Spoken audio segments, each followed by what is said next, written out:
Yes, let's talk about this for a second. We are not sacrificing again. We are literally doing the act in remembrance of Jesus. Get your facts straight. Yeah, so take the idea of Catholic Mass for a second. You've taken a work that Christ has already completed, and you are representing it, okay? That's language that the Catholic Church uses, many different people uses, whether it's a representation or an unbloody sacrifice or whatever. There are different sources that are Catholic that say that. Faith of Millions talks about, Jesus coming down, being put on the cross and bowing his head in humble obedience to the priest's commands and all that. So there's different sources that clearly ring true to that type of language. But if you take the idea of Catholic Mass, a representation of what's already happened, there isn't an understanding of Christ's sacrifice in which it's been necessarily completed, because you're having to consistently do it over and over and over again.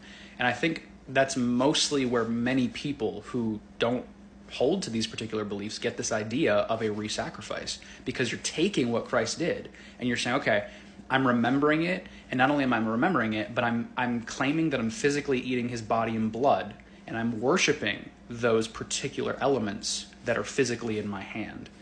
Not only is that not what Christ was saying in John chapter 6, as he states below in the end of the chapter, the flesh is good for nothing, it is the Spirit who gives life.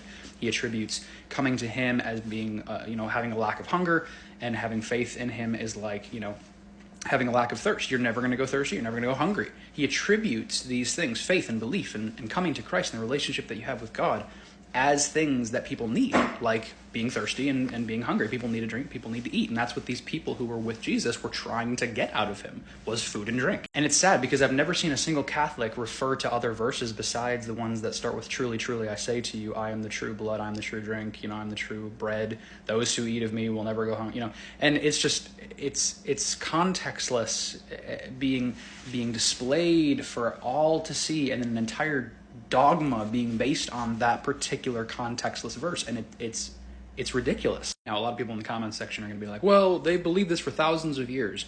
You have not done an honest study of church history. You've just regurgitated what your church has told you, because there are plenty of sources out there that do not refer to Jesus Christ and Mass, or the communion of eating the bread and the wine, as being a physical manifestation of him, a physical body and blood of him. It is all meant to be a symbol, symbolic.